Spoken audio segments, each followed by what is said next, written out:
liberalization in terms of increasing the threshold under size criteria in the additional disclosure framework.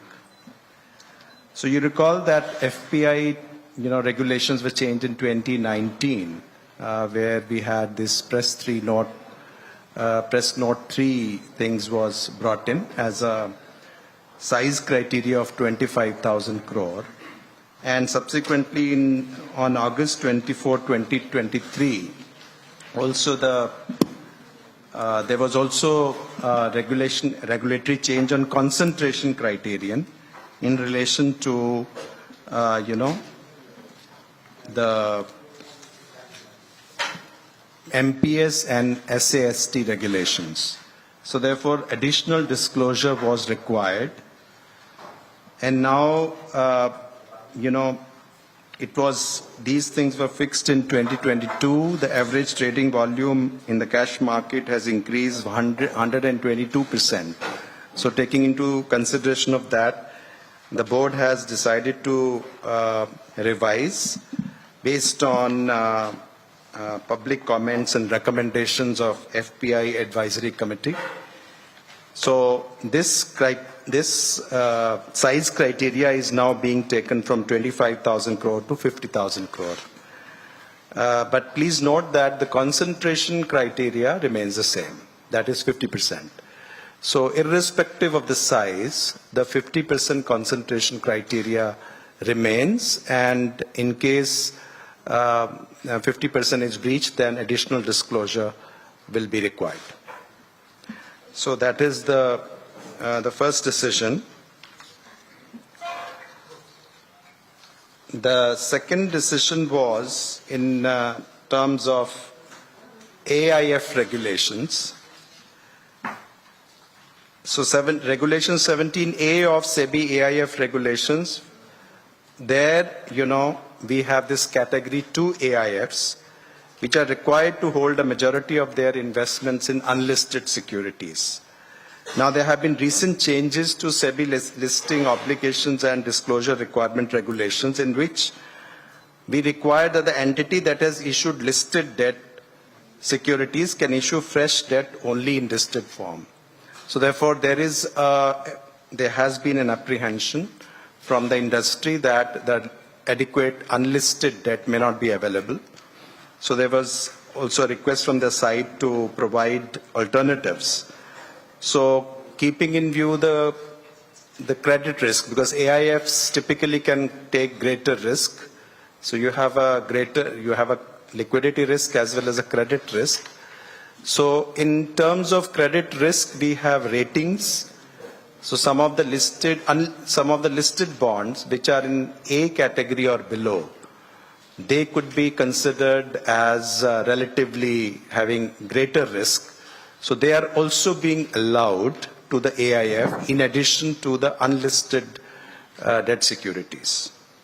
So that is a decision. I think it is also an ease of compliance and ease of business for the AIF industry, because even if they are holding some unlisted debt, there is an apprehension that they may also get listed subsequently. So therefore, they will be falling short of the 50% requirements of unlisted debt, which is currently obtaining in case of AIF regulation. So this has been done again in consultation with the concerned committee, AIPAC, by the SEBI. The third decision, again relating to ease of compliance, is in relation to advance fee to be charged by investment advisors and research analysts. So IA and RA regulations were earlier rationalized to address many concerns of the industry, and these have been welcomed. However, there have been concerns regarding some of the fee-related provisions, in particular the provisions which restricted collection of advance fee. And this was restricted to 2 quarters by the IARAs, to 6 months by IAs, and 1 quarter for the RAs, research analyst. So this has been now again considering the ARRIA and ARIA, taking into consideration their representations, and through this, again, the committee process, the board has decided to relax it, and now IAs and RAs may charge fees in advance up to a period of 1 year. Earlier, IAs and RAs were allowed to charge advance fee for a maximum period of 2 quarters and 1 quarter respectively. And please note that this is only for this fee restrictions, etc., what we are talking about is only in respect of individual and HUFs, not being accredited investors. The issue is that accredited investors and the institutional investors are very well in a position to negotiate fees and have contracts, longer term contracts as well. But it's the individual and HUFs that temporarily we are providing this protection of a fee and fee limits and also mode of payment as well as refund and other things. But this move to extend that to 1 year is also sensible in terms of longer term advice that they would then require, because we also want, SEBI also wants morely, long, trying to have long-term equity exposure, long-term investments rather than short-term speculative activities. Another proposal in that light is also, again, ease of compliance thing. We had actually taken a board decision earlier on December 18, 2024, in which SEBI Merchant Bankers Regulations 1992, SEBI Debenture Trustee Regulations 1993, and SEBI Custodians Regulation 1996 were sought to be amended. And there was one issue which related to creating a separate legal entity in case we have, they are taking up some unregulated activity, which means an activity which is not regulated by either of the regulators, maybe any of the regulators, either SEBI or RBI or any other regulator. Then in that case, we needed to, we required them to hive off in next 2 years into a separate entity. Of course, we had given certain dispensation in terms of sharing of resources, etc. However, we have taken an internal review and we feel that the alternative approaches may be possible in order to mitigate the risk, at the same time creating the ease of doing business for them. So therefore, it has been decided that we will come back again to the board for a revised proposal. Till that time, we will not operate the earlier decision which was done, which was taken on December 18, 2024. So then we have, these are basically the ease of compliance and ease of business measures. There is one measure relating to governance. And this provision is relating to appointment of public interest directors, cooling off period for key management personnel and directors, and the appointment process for specific KMPs in market infrastructure institutions. So, based on the feedback received from various stakeholders regarding appointment of PIDs on the governing board of MIs without the approval of the shareholders, the process for appointment of PID were reviewed. Similarly, this cooling off period issue was, reviewed. Governance of MIs, the various KMPs, their issues were reviewed. And after the review, the board has taken the following decisions.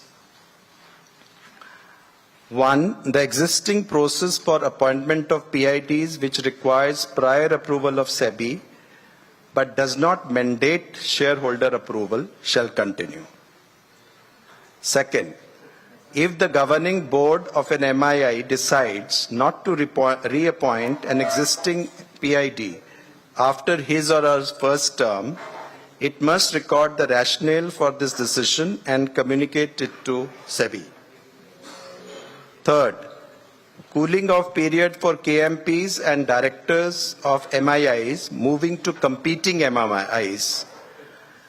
For that, the governing board of an MII may prescribe a minimum cooling period for its KMPs and directors, including managing director and PIDs, before joining a competing MII. SEBI will no longer prescribe a cooling off period for PIDs transitioning from one MII to another.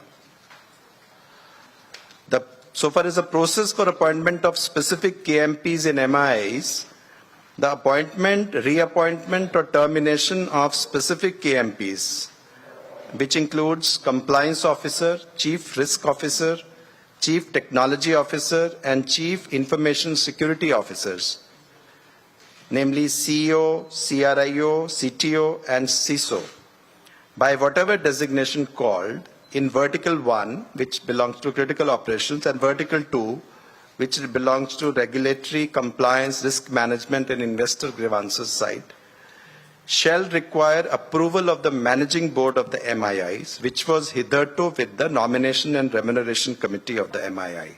So therefore, it's being upgraded that instead of only the NRC, it has to be through the governing board of the MIIs.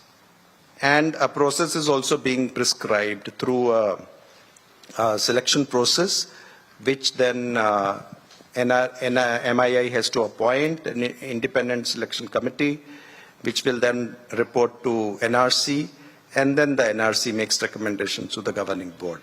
So therefore, that process is getting strengthened for all these 4 category of officers. This was on the governance side. And now I think the issue on SEBI governance itself. So the day I had joined, I had mentioned that we'll come up with our plan, how we will handle the conflict of interest and other issues. So today the board has decided to constitute a high-level committee to undertake a comprehensive review of the provisions relating to conflict of interest, disclosures pertaining to property, investments, liabilities, etc., and related matters in respect of members, that includes the chairman and officials of the board. As you know, we have there is a code of conduct of 2008 in respect of members of the board, including chairman. And there is also ESR, Employee Service Regulations 2001 for the employees. There are issues related to conflict of interest. There are also issues relating to disclosures, also property, investments, liabilities, how it is to be reported. So the high-level committee needs to be constituted away from SEBI, an independent committee. The SEBI will provide the secretariat help. Best practices will be studied.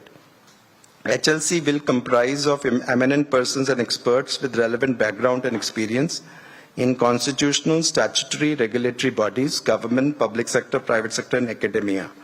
The names of HLC members will be announced in due course. The objective of the HLC is to comprehensively review and make recommendations for enhancing the existing framework for managing conflict of interest, disclosures, and related matters towards ensuring the high standards of transparency, accountability, and ethical conduct of members and officials of the board. The HLC is expected to submit its recommendations within 3 months from the date of constitution, which shall be placed before the board for consideration. Thank you. Thank you, sir. We will, just a humble request, we are meeting sir for the first time. I'm sure everyone wants to ask a lot of questions. A small request, let's start with one question each. And if you don't mind, we can also introduce ourselves. Thank you so much. Please, let's go down the line. Thank you so much. Thank you, ma'am. Ankur Mishra from ET Now. Thank you, sir, for giving the opportunity. And since it's your first conference after you have taken over, so I would want to start with a broader question. You have mentioned about FPI's ease of doing business, conflict of interest too came in this board meeting. what is your larger message to the stakeholders, if you can start with that? I think there is no larger message except that we have a very robust institution and we'll carry it forward in terms of, the best outcomes that we can have. We have 3 mandates in SEBI. One is investor protection. Secondly, we have to develop the market. And third, we have to regulate it. Now, all these mandates is a very big task that we have.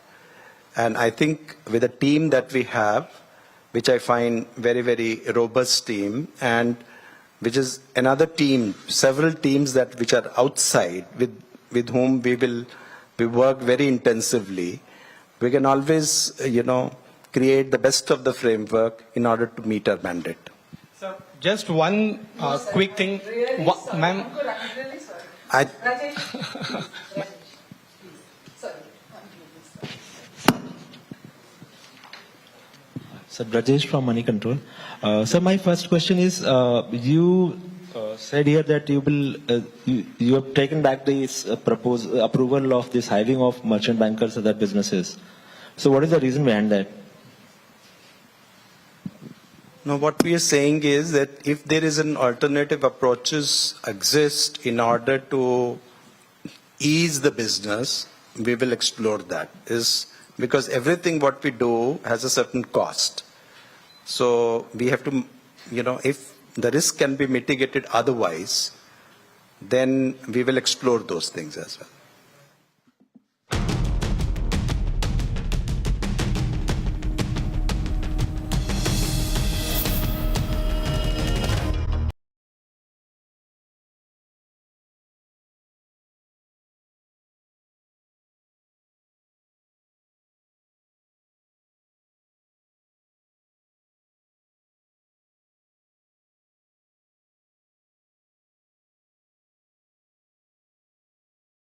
Money, it's like, as I said, that, people start operating. Aap 10% रखो 9.99 में आ जाएगा.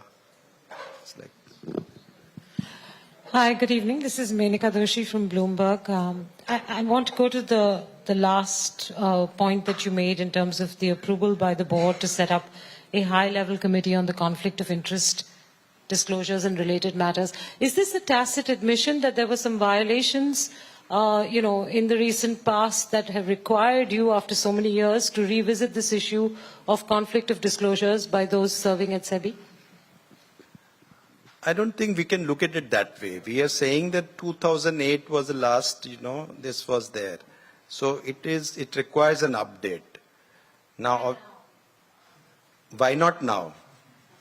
Why not 6 months ago or 6 months later? Well, you can always ask a question, For every decision that I'm taking, we are taking it today, you can say, why not 6 months earlier? So no connection to recent. So, of course, you could say that, there was a certain trust that needs to be built up, if so to say. And secondly, people both in our organization and the outside, they need to be clear that things are fine. There is no such thing. There is no tendency to hide, and we don't want to do that. But we need to have a framework. See, the point is, if you don't have a framework, how do you know which one to be disclosed, how to be disclosed, how you might, if you have a complaint to make, how do you make a complaint, where does it go, how does it get mitigated? It's important that we look at these issues and what are the best practices around. Sir, forgive me for pressing the same point, but we were told there were frameworks. I'll not, we'll not get into the question. Good evening, sir. This is Sajid here from NDTV Profit. Can you give us a change in the policy framework in which SEBI will now be operating?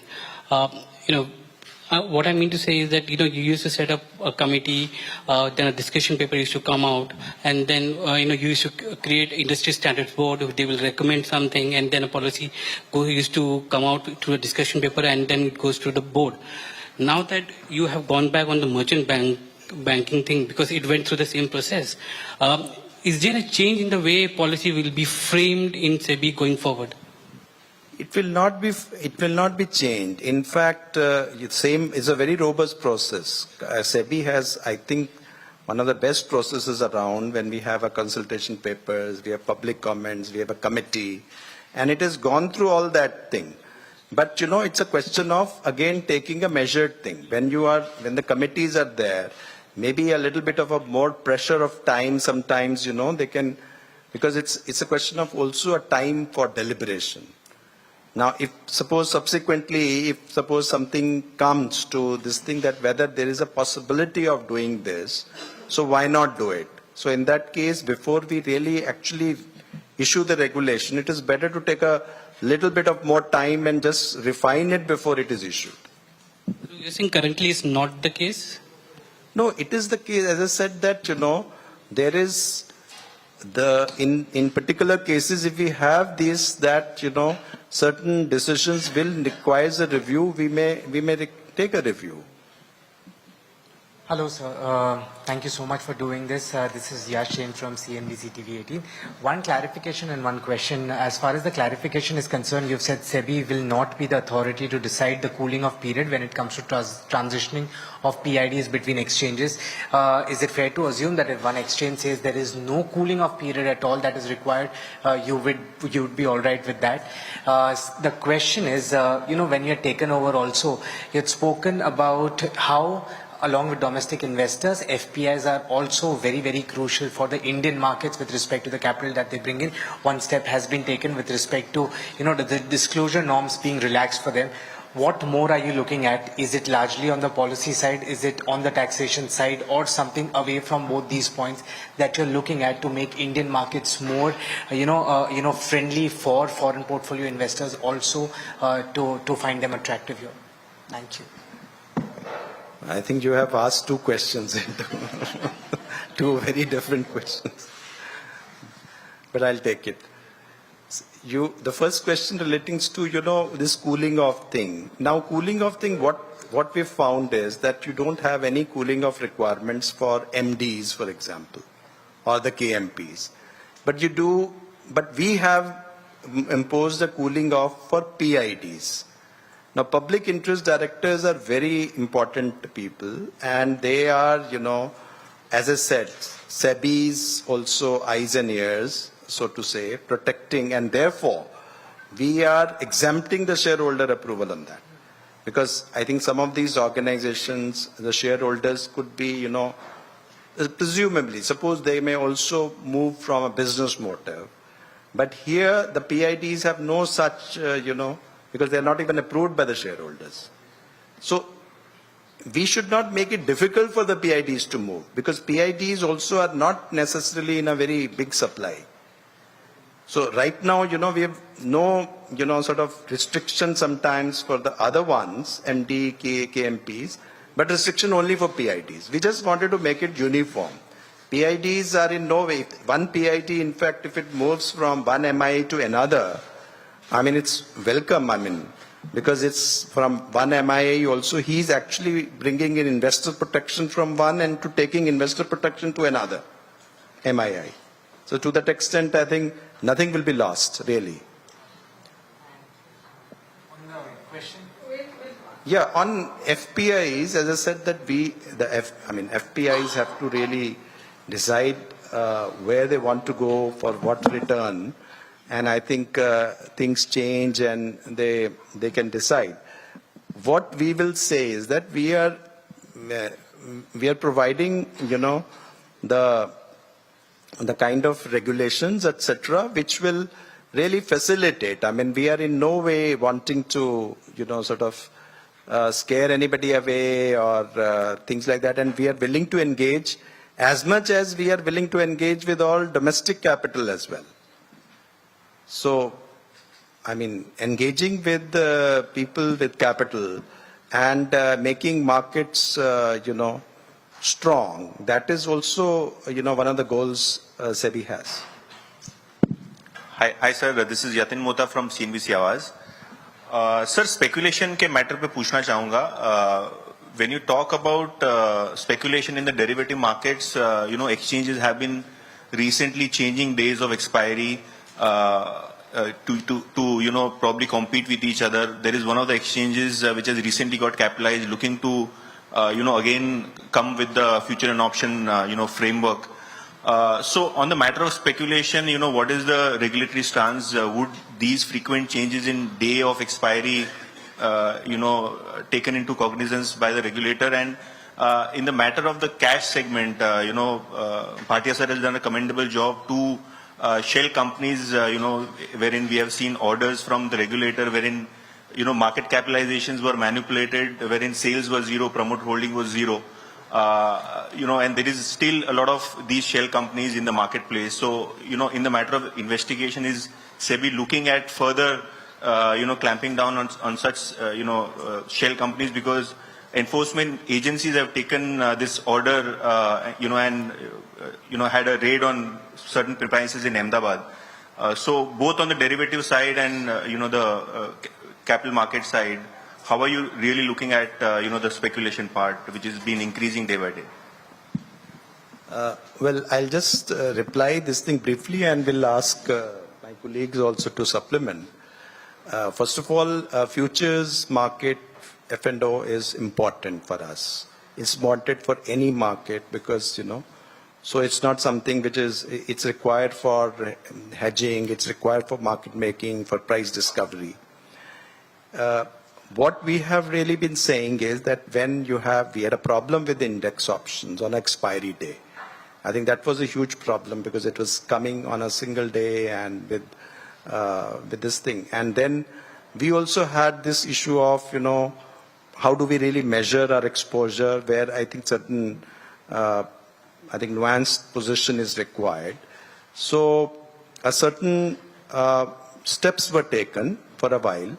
And then we have also put out a paper, and on which we have received some 800 suggestions, and we are fully engaged with various things. And incidentally, there is a detailed discussion with market participants and the relevant people in SEBI while drafting that paper as well.